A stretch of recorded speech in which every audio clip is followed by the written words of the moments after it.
Farbrengen, um, Purim, Shushan Purim Katan, Tafshin Mem Daled, 1984. The Rebbe was talking about the great quality and advantage it is that by being joyous on Purim Katan and on Shushan Purim Katan, this prepares us for a more elevated state and a greater state on Purim itself. That was the beginning part of the Farbrengen. Now, the Rebbe discusses something. We've spoken about this before. There's a Mugadik Sikha that we learned on this topic that's taken from this Farbrengen, and that's about the halacha and why and where in halacha this is mentioned about even Purim Katan, which this year is Friday and Shabbos is Shushan Purim Katan, is a time of Simcha and how we're supposed to look at it and take this a lesson for the whole year. So the Rebbe says in Yud, Hemshach Lameduber Le'il, in continuation, what was spoken about earlier in the Farbrengen, to call in Yani Purim B'Shushan Purim Katan Tzrichim Lias M'Tech Shturim Barash, that all matters of Purim Katan and Shushan Purim Katan has to be with a big storm and tumult. Tzrichim Gam Lahavir, we also have to clarify V'Lishlel Es Tanosim Shal Baal Morish Choyda B'Yinzeh, and to remove any of the complaints of those that are Morish Choyda, those that are the opposite of happy in this topic. In other words, there are people that by nature are not happy people, and they're Morish Choyda. I'm not talking about those that have a medical condition. That's a whole different department. But the Morish Choyda always try to, like the Rebbe says, find a way out of or to lessen what we find in Toida about the obligation of Simcha. So he's going to explain what they come with kindness about. They say there is a chapter in Shulchan Aruch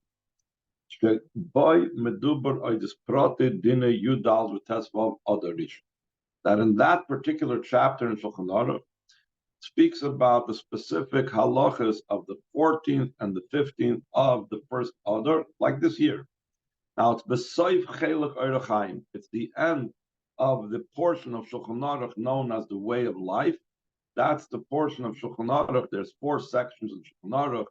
One deals with legal issues called Choshen Mishpat. One deals with marriage issues that's called Even Ezer. One deals with matters of prohibited and permitted things, kosher laws, and so on. That's called Yeredeya. But if you want to know about the cycle having to do with the daily cycle, the weekly cycle, the yearly cycle, that's Orach Chaim, the way of life. That's the first section of the 4 sections of Shulchan Aruch. So the last chapter of Chelek Orach Chaim talks about a rare occurrence that doesn't happen that often. It's because it first talks about, towards the end of Orach Chaim, it talks about Chanukah and Purim, and the final chapter, it speaks about the 14th and 15th of other issues. And they say, they're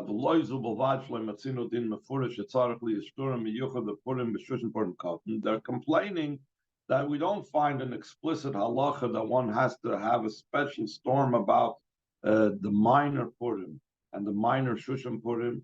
But just the opposite. There's a dispute if one should add in having an extra meal or not out of Simcha Kimavur Sham, like it's explained over there. Let's skip the brackets to the next page, to the second line from the top of the page. Since we're talking about halacha that's in Shulchan Aruch, it's a halacha that's written in a clear language that doesn't seem to indicate a possibility for 2 ways of interpretation. So then you have to take literally what it says in Shulchan Aruch. Therefore they complain,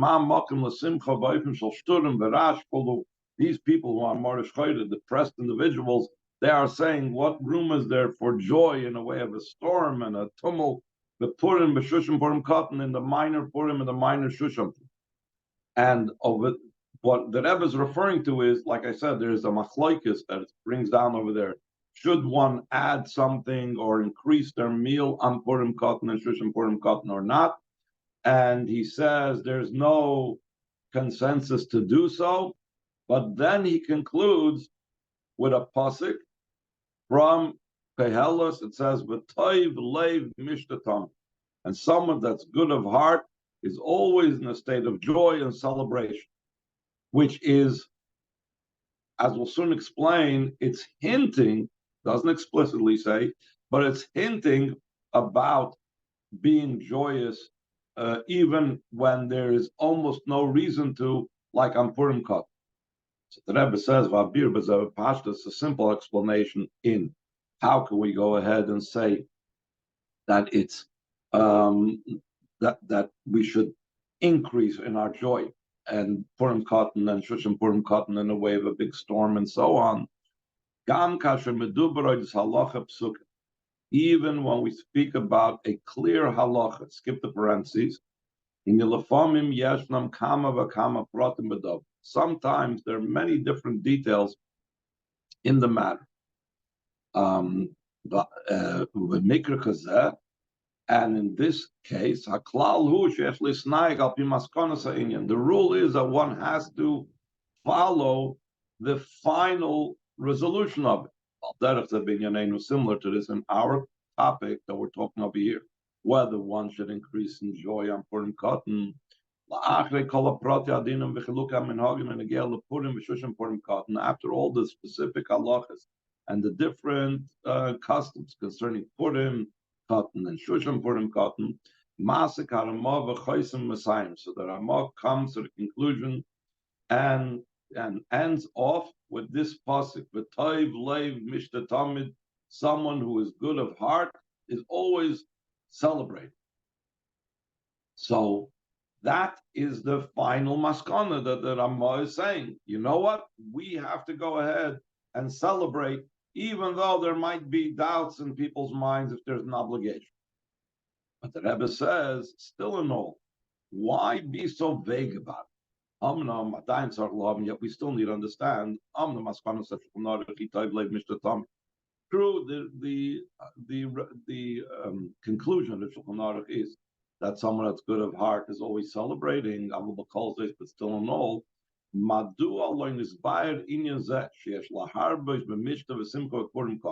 was it not explained, this idea that one needs to increase in celebration and joy in Purim Katan, but faded in Shulchan Aruch, explicitly in Shulchan Aruch?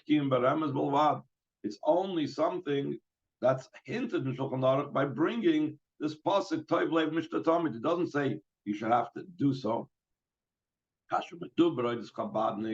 When we speak about a Chabadnik, someone that studies Chabad Chassidus, in the Mekivan Sharoitz Elahavim Kol Davar, since he wants to understand everything, b'Chachma Bina V'Das Shebenafshay, with his Chachma Bina Das of his nefesh, of his soul, Shoyel, who he asks, "My b'Chol Zois Hasbara Shebedavar." Why? What's after all the explanation of the matter? When it comes to actuality, the way he acts is he doesn't wait for an explanation. Just because he's a Chabadnik, he doesn't say, "Hold on, I'm not doing it till I understand." No. When it comes to actually doing what he has to do, he first does, and then he tries to understand. He fulfills in actuality the conclusion of Shulchan Aruch with Toiv Leiv Mishtatamid, that someone that's good of heart is always celebrating L'chein Someach B'Simcha G'doyla B'Rash B'Shturim Cholu Gam B'Purim B'Shushan Purim Katan. He's therefore very joyous with a tumult and a storm, also in the minor Purim and the minor Shushan Purim. But along with this, he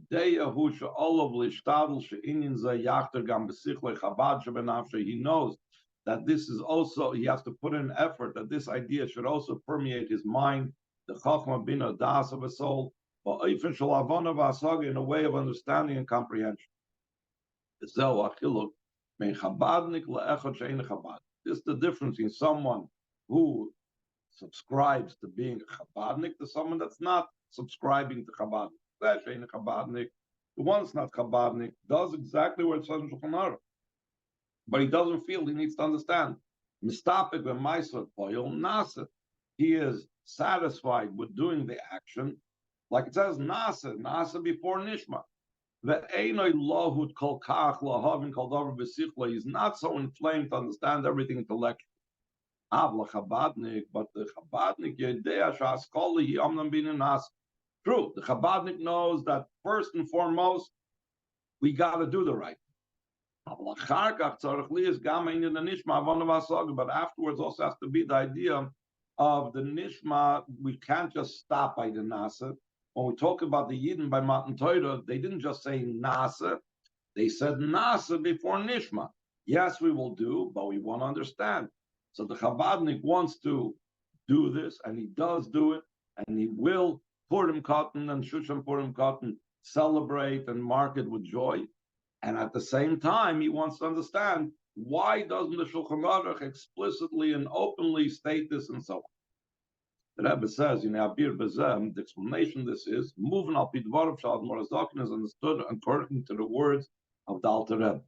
The Rebbe is going to compare this idea of Purim Katan not being explicitly stated about its joy in Shulchan Aruch to the idea that the hakafas of Simchas Torah is also something that's barely mentioned until we get to the Shulchan Aruch, and even there, it's like literally a very small part devoted to it. So he says in the last line of this page, Bedrushi Sukkis in the Mamorim on the Yom Tov of Sukkis. So over there, he also speaks about Shmini Atzeres and Simchas Torah. Vayrad Morazokne saying in the Hakafas, Alter Rebbe explains the idea of Hakafas and Simchas Torah, the going or dancing with the Torah and Simchas Torah. That despite the fact it's only a custom. This very fact that it's a custom, the very fact that it's a custom shows on how great and how high its level is. Therefore, it's not even given over to be written down, even in the oral Torah.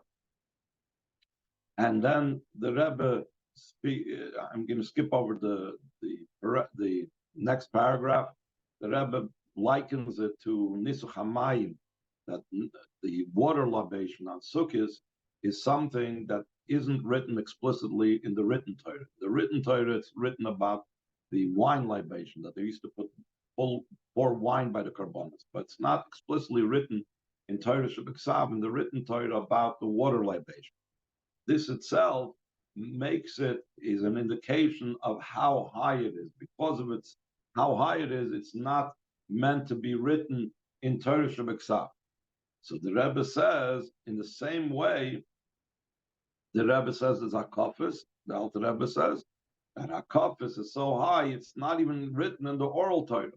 Let's skip over almost to the bottom of the page. The Rebbe, in the brackets that we are skipping over here, talks about just because it wasn't written doesn't mean it didn't happen. It says that the Rebbe brings proofs that we must say that even from the times of Moshe Rabbeinu, they did Hakafis. Because the Rebbe also says, who would all of a sudden come up with something that everybody is doing to do Hakafis and so on? The Rebbe says they did Hakafis from the times of Moshe Rabbeinu, but it wasn't written down until a small mention in Shulchan Aruch. Why? Because the Alter Rebbe says the higher it is, the less tangible you can make it, the less it can be recorded. So just like the Alter Rebbe says that way concerning Hakafis, so too concerning being happy on Purim Katan and Shushan Purim Katan. How do we see that they did Hakafis by as early on? You said I said that the Rebbe goes. The Rebbe brings proofs that says in one of the things that we say in the Siddur after Hakafis, that Avram rejoiced in Simchas Torah and Moshe rejoiced in Simchas Torah and so on. Whatever. The Rebbe says that it goes back all the way to the times of Moshe. So the second paragraph on the bottom, according to this, we could say also in our topic, which is the topic of Mishta V'Simcha, the Purim, V'Shushan Purim Katan, the partying and rejoicing of the minor Purim and the minor Shushan Purim. We don't even find this custom explicit even in Shulchan Aruch. Not like the custom of Hakafis that's at least stated in Shulchan Aruch, though there's not given much point about it. It's just a gloss in the Shulchan Aruch and so on. Hareza Moira, this indicates the minig naila kolkach, that the custom of being joyous on Purim Katan is so high, actually nitin likasav beferish, till we cannot write it explicitly. Kim barem is only in a hint. Afilu b'shulchan aruch, even in Shulchan Aruch. Then the Rebbe goes on and says a further point. We can add explanation to this by prefacing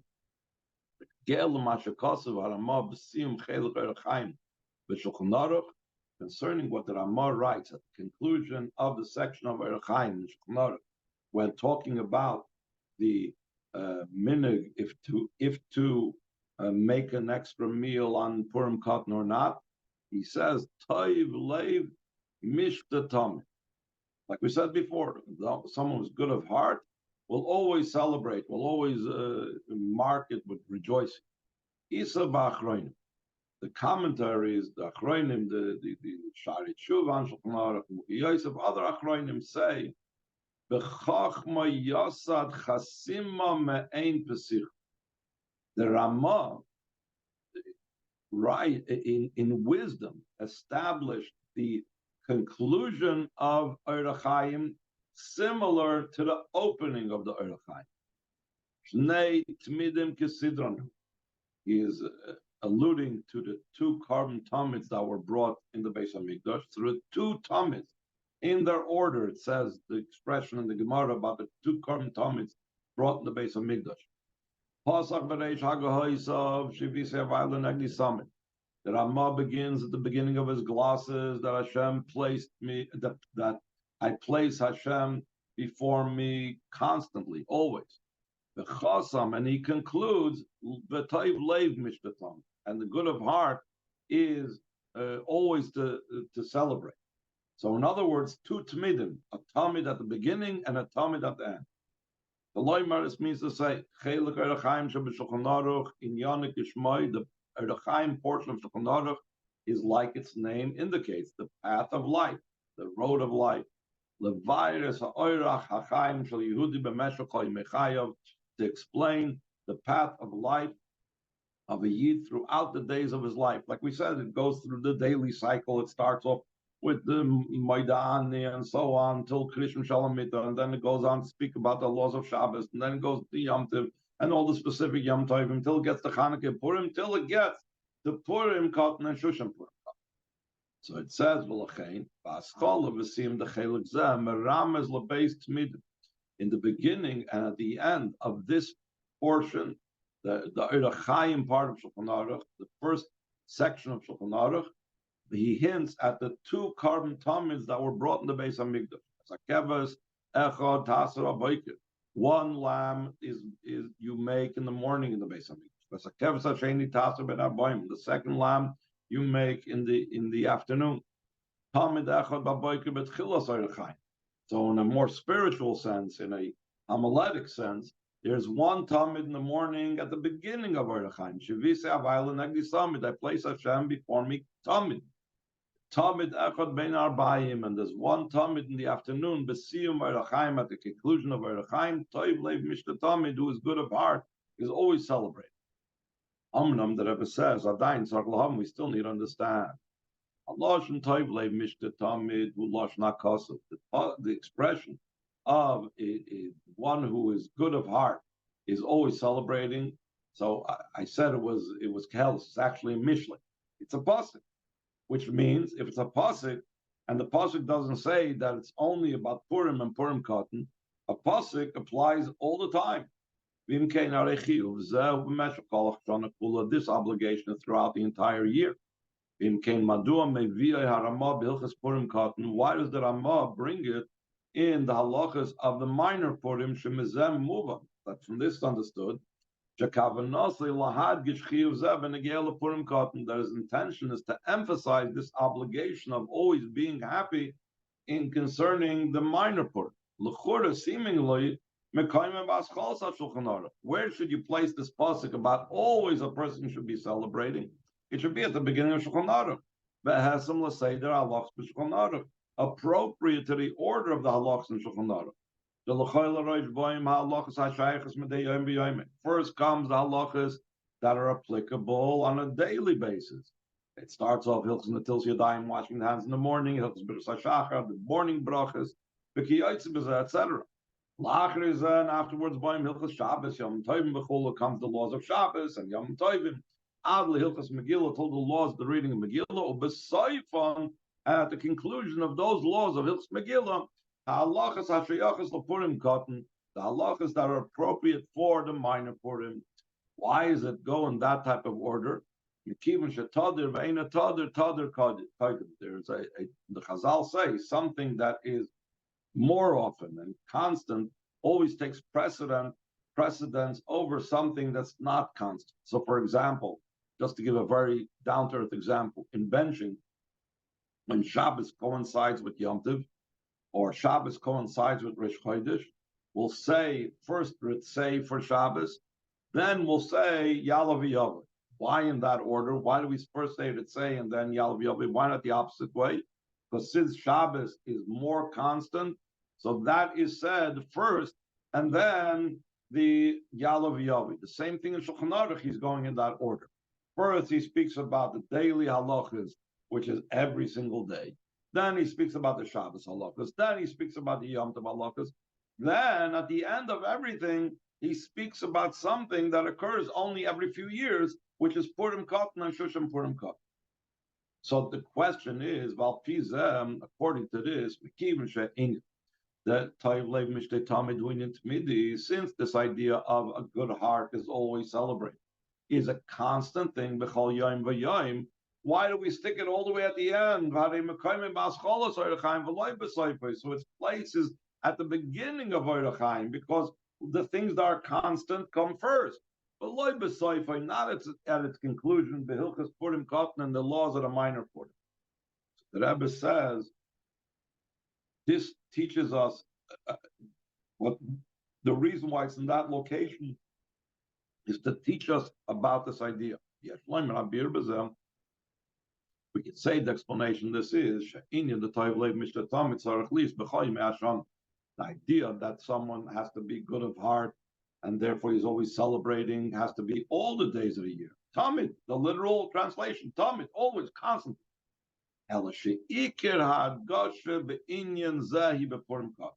The main emphasis of this comes out in Purim Katan, and that's why the Ramah places it over there in the halachas of Purim Katan. Kidla Kaman, as we'll soon explain, why in Purim Katan is this more expressed. This means to say, the general service of a person every single day, which means has to be with joy and gladness of heart. This is not something unique or a novel. It's an explicit pasuk. It says, serve Hashem with joy. This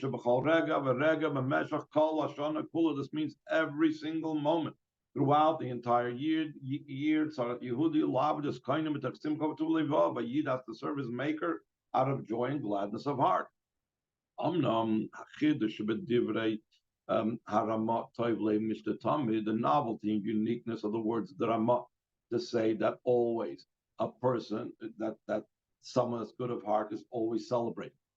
What is he? What's the message that the Ramah is trying to communicate by placing it at the end of Orach Chaim?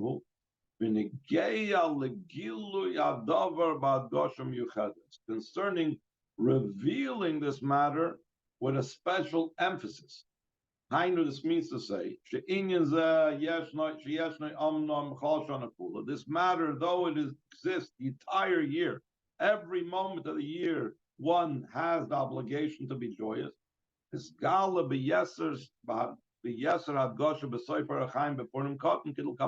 revealed with more emphasis at the conclusion of Orach Chaim in the minor Purim, as we will explain. And here the Rebbe is going to go back to Simchas Torah, another day of joy, to bring an example and understanding of this. Yud Gimel.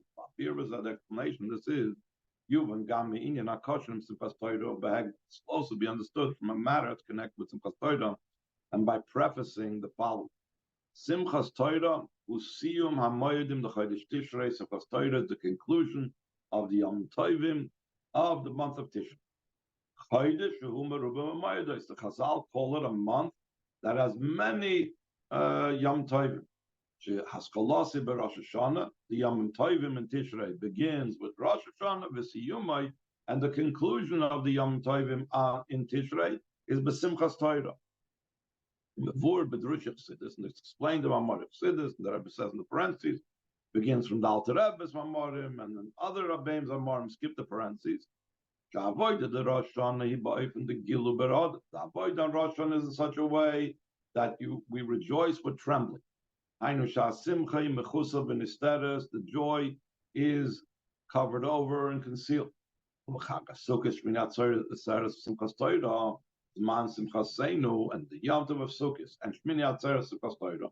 All these things we call them in davening the time of our rejoicing. This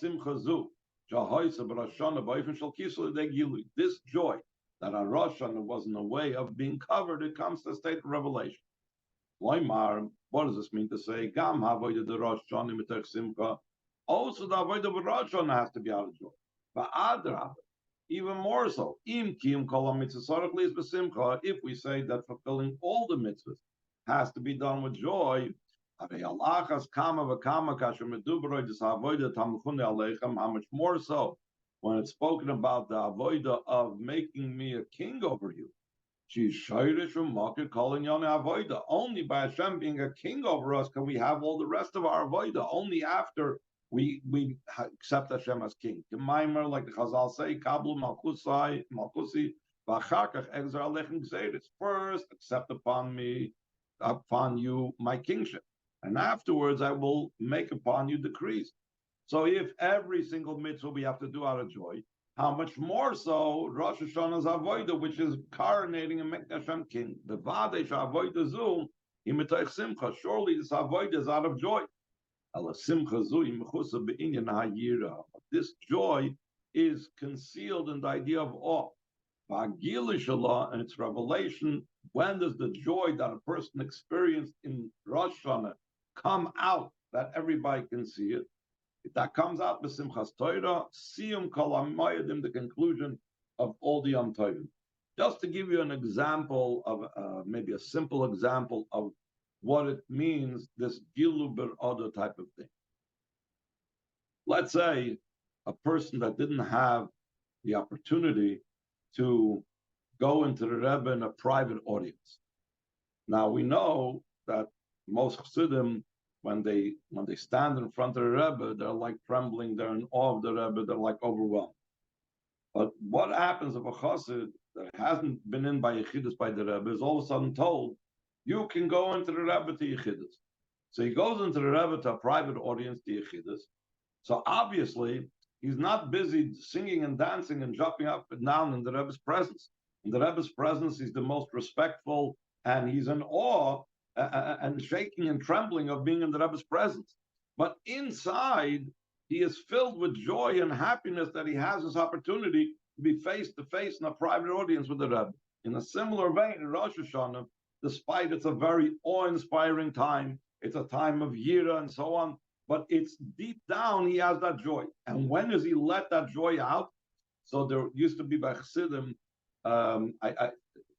if I remember correctly, there used to be something called a dance. I think they called it a Yechidus dance or something. After they left Yechidus, they went out into a dance. In other words, they can finally express the joy of that opportunity. The same thing after Rosh Hashanah, after Yom Kippur, you're finally going out into a dance, the state of joy at the conclusion of everything, Sukkot, Shmini Atzeres, and finally and ultimately Simchas Torah. In a Tishrei Oisius Reishis. The name Tishrei, the name of the month Tishrei, is the same letters like the word Reishis, beginning, first. I know this means Tishrei, the month of Tishrei, we derive an understanding concerning the entire year. Just like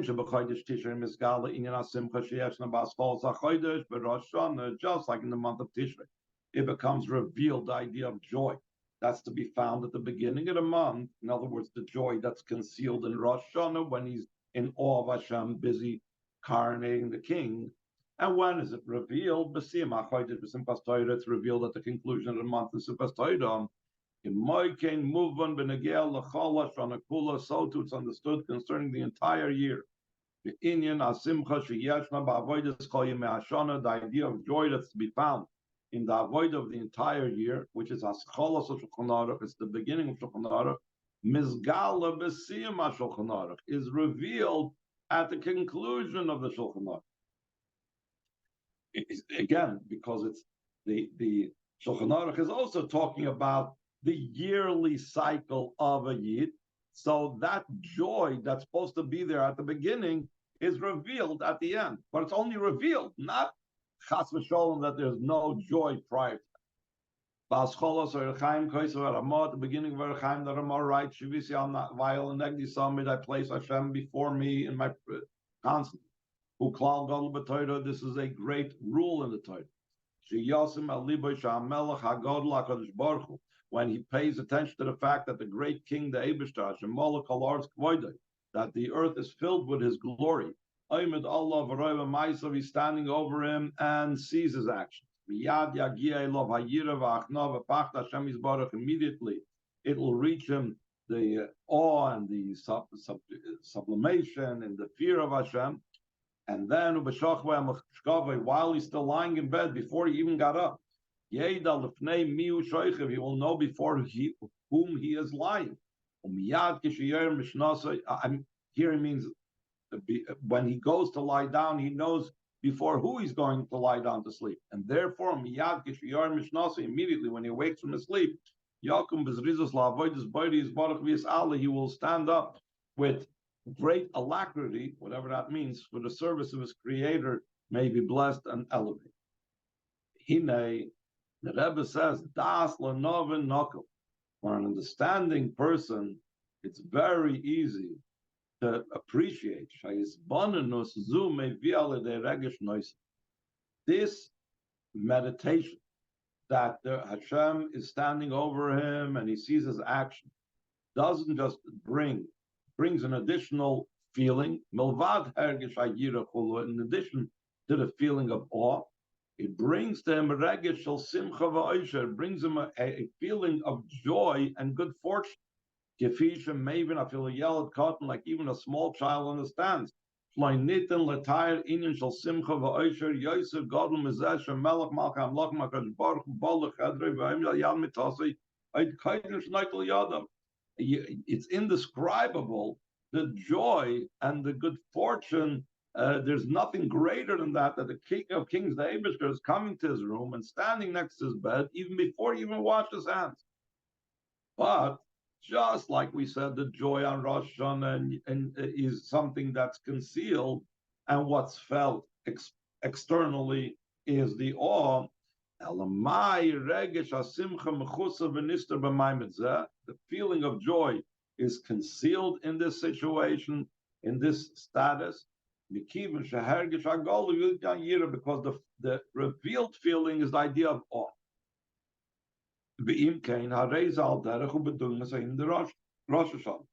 Every morning, when he places Hashem before him, and he's in awe of Hashem, but he's also rejoicing, it's similar. The idea of Rosh Hashanah. The service of the day is making me a king over. This idea affects a feeling of awe and bit. So that the joy and the great good fortune that he merits, that the king accepts his coronation, and Rosh Hashanah, the great joy is covered and concealed. Because in a revealed way, he finds himself in a state of awe and nullification. When then does it become revealed, the idea of joy in a revealed way and emphasized? Despite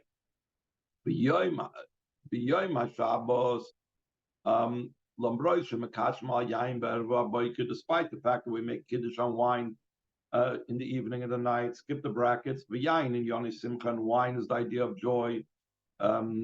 So still in all, befrat of Pimash Kosev is a free b'yam Simchas Kamela Shabbos. In the Chazal, it says that the yom of your rejoicing, that Shabbosim, Mekol Mokim Inyan HaShabbos Ba'alochu Tainug V'loisim. Shabbos is about, in halacha, it's brought down to a time of delight. It's not explicitly a time of joy. Yomim Tovim, in the Yom Tovim Shebehem Yeshnik Sivim HaTorah V'Samach B'Chagecha. Though the Yom Tovim, there's a commandment of Torah that you shall rejoice in your Yom Tovim Maria Simcha and Bidavag Bol. The Simcha is measured and bounded. Psakin HaShulchan Aruch, like the ruling of Shulchan Aruch. Hayovim Bezdin Lahamid Shoitrim Beregolim. Bezdin is obligated to appoint officers in the Yomim Tovim Kedei Lishmar Lahazir Shasimcha Tiyam Didavag Bol, to guard and to warn that the Simcha should be in a measured and bounded fashion. Even during the days of Purim, that then there's an obligation according to Shulchan Aruch to become so intoxicated until he doesn't know to differentiate between cursed is Haman and blessed is Mordechai.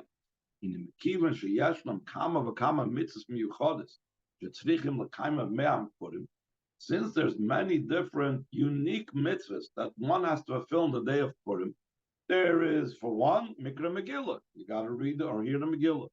Another mitzvah, Mishlech Manas. You got to send food gifts.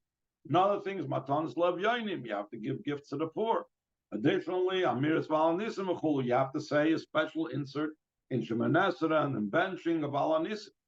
Now they move on. So from this makes understood. She after Lakaim Masainya the Mishnah of Simcha Meshchal Yom Kulay. That was an amazing thing. This rejoicing is limited. You can't fulfill the rejoicing in an over-the-top manner the entire day, because in the middle of the reading the Megillah, you have to be focused on the Megillah. When you're davening, you have to focus on not forgetting Alanism. You have to focus on sending the Shalach Manas. You have to focus on giving gifts to the poor. So therefore, there's so many things that can get in the way of really celebrating for the Purim Simcha, even though we're obligated to go over the top. When is it possible to truly celebrate Simcha? The Purim Katan, but the minor Purim. Shaboy and Chiyuv the Mikra Megillah, that then there's no obligation to read the Megillah or hear the Megillah. Amiris Valanisim, there's no obligation to say Alanisim. And all the rest of the things that we have to do on Purim, we're not obligated to do on Purim Katan. There's no reason why a person cannot fulfill the idea of being rejoicing and being happy. That's a unique avodah for the days of Purim. So there's no reason why he can't fulfill this in every free moment throughout the entire day. Surely on the minor Purim, the person has more free time than on the large Purim, on the regular Purim. And Nimtza comes out, Mishta Tamid, the constant partying, Kipshutim is Gala Purim Katan. An amazing part of the Rebbe. When do we see that this is revealed? The great opportunity to celebrate and be happy, that's in the minor Katan. And then this Farbrengen was on Shushan Purim. It was on Shabbos Shushan Purim, just like this year. Purim Katan is Friday and Shushan Purim is Shabbos. But the Rebbe says that on Shushan Purim it's even more. And this itself, there's an advantage in Shushan Purim over Purim. Since in Shushan Purim there isn't the unique halachas of the days of Purim. In other words, us that are not really celebrating Shushan Purim, the regular Purim, not Shushan Purim Katan. In 5 weeks from now, when we're going to have, or less than 5 weeks from now, we're going to have Shushan Purim Katan. It's going to be, lazy day. It's going to be recovery day, whatever you want to call it. But you don't have all the obligations except for those special cities like Yerushalayim, but everywhere else, Shushan Purim Katan doesn't have all the different halachas of Megillah and Shalchmanis and Alnisim and the Matan Slav Yoinim. So Yesh Man Ponu Yoisel Inyan Asimcha Masher Purim Matz. And Shushan Purim Katan, Shushan Purim of the regular Purim there is more time available for joy than on Purim itself. From this understood also that the same way it's concerning the minor Purim, Shushan Purim Katan Yashna Ilui Be'inyan Asimchal Gaba Purim Katan. That in the minor Shushan Purim needs to reflect the Shushan Purim of the regular Purim, so therefore there has to be a greater Simcha than in Purim Katan. The Cholza and all of this that we're saying Shushan Purim Katan has an increase in joy over the Purim Katan is Milvada Klal the Mailim B'Kodesh B'Chol Yonei Kedusha. In addition to the rule that one has to ascend in holiness in all matters of holiness, so therefore, even without all of this, person has to be joyous on Purim Katan. So obviously, the day after Shushan Purim Katan, he has to be even more joyous. Now he's going to bring this idea of how this applies, of course, to the Rebbe's favorite topic about Mashiach. Yes, if we get out, the Indians, this is even more emphasized in these days. The generation of the heels of Mashiach. Dubar Kamapamim was spoken about many times. When we see that there is an increase in unwanted things, in untoward things, in negative things, one has to increase even more in matters of goodness and holiness. While derech bika matzav begader bageder, it's similar to what it says in Chazal, an expression that he found a place that needs to be fenced in, and he fenced in. The same thing the Chachamim saw as the generations, for example, became weaker in Yiddishkeit, they had to add more fences to the Torah, more decrees, and so on. Pisa, the Rebbe says, in the same vein, when one finds himself in the double and quadruple darkness of the heels of Mashiach, when the darkness covers the land, Malchis, Mizgaras, different governments are starting up with each other. Surely one has to increase in all matters of holiness. Let's skip over how much more so if only if there's like an opening in a field, it awakens an inspired person to fence it in. When it's speaking about something even worse, a double and quadruple darkness, how much more so do we need to find the things to counteract all that not positive things. He says on the last page, therefore in this situation, where it's, like we said, a great darkness, there's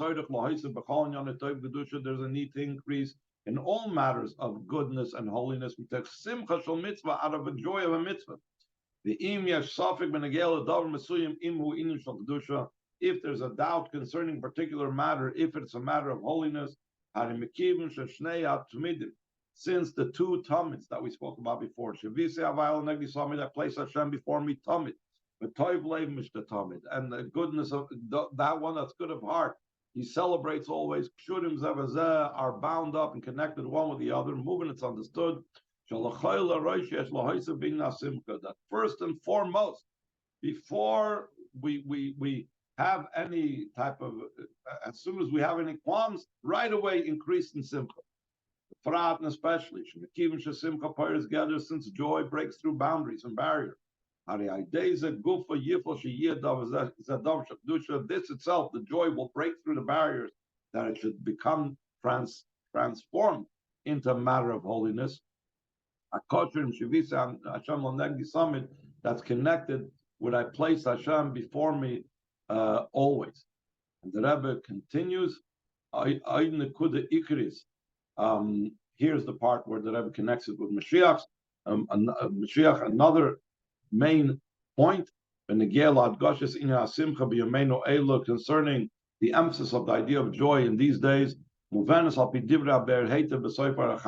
the commentaries at the end of Shulchan Aruch Orach Chaim comments, he's called the Be'er Heitiv, he comments on this topic.